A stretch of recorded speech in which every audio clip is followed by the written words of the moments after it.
Welcome to Emmy Madras cooking. இன்றைக்கி நம்ம சேனலில் மிளகு ரசம் எப்படி செய்கிறதுன்னு பார்க்க போகிறாங்க. 5 நிமிஷத்தில் குயிக்காக ரசம் வந்து ஃபஸ்ட் டைம் செய்கிறவங்களுக்கு இது ரொம்ப ஈஸியாக இருக்கும். இப்போ எப்படி செய்கிறதுன்னு பார்க்கலாம். இப்போ மிக்ஸி ஜார் எடுத்துக்கோங்க. நம்ம வந்து எல்லாத்தையும் அரைக்க போகிறோம். இதில் வந்து 1 ஸ்பூன் மிளகு, 1 ஸ்பூன் சீரகம் போட்டுக்கோங்க. பூண்டு பாருங்கள், நான் தோலோடவே போட்டு அரைக்கிறேன். இந்த அளவுக்கு பூண்டு நான் போட்டிருக்கேன்.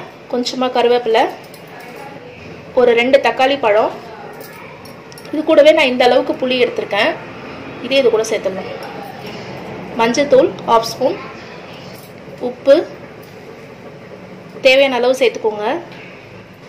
இதை வந்து நம்ம ஒன்றும் பாதியமாக அரைச்சி எடுத்துக்கலாங்க. ரொம்ப ஃபைன் பேஸ்ட்டாக அரைக்கக்கூடாது. இது வந்து ஒன்றும் பாதியமாக அரைச்சி எடுத்துக்கலாம். பாருங்கள், இந்த அளவுக்கு நல்லா கொரன்னு அரைச்சி எடுத்துக்கோங்க. ரொம்ப மழியெல்லாம் அரைக்கக்கூடாது. இந்த மாதிரி அரைச்சி எடுத்துக்கோங்க. இப்போ நம்ம அரைச்சி வச்சுருக்க மசாலா பேஸ்ட்டை ஒரு பாத்திரத்தில் சேர்த்துக்கோங்க. நீங்கள் எந்த பாத்திரத்தில் ரசம் வைக்க போகிறீங்களோ நீங்கள் அதில் வந்து இதில் ஆட் பண்ணிக்கோங்க. இந்த மசாலாவெல்லாம் தண்ணியில் கரைச்சிட்டு அப்படியே நான் அதில் சேர்த்துக்கிறேன். இப்போது ரசத்துக்கு தேவையான அளவு தண்ணி சேர்த்துக்கலாம். நான் வந்து 1 சொம்பு தண்ணி சேர்த்துருக்கேன்.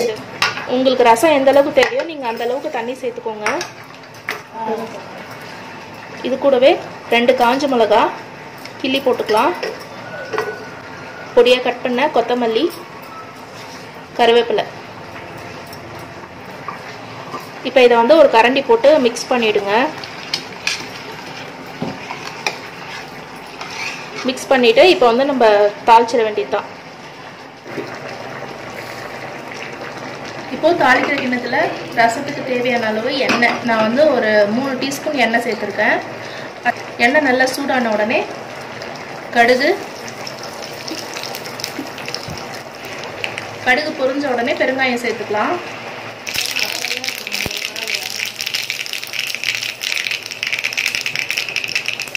அவ்வளோதாங்க. இப்போ இதை வந்து அப்படியே நம்ம ரசத்தை சேர்த்துக்கலாம். தாளிச்சு ஊற்றிட்டு இதை வந்து நல்லா நம்ம ஒரு கொதி வந்தவுடனே நம்ம இறக்கிட வேண்டியதுதான். அவ்வளோதாங்க ரசம். பாருங்கள், ரசம் வந்து பாருங்கள் லேசாக அந்த மாதிரி கொதி வரும்போது இப்போ நம்ம ஆஃப் பண்ணிடலாம்.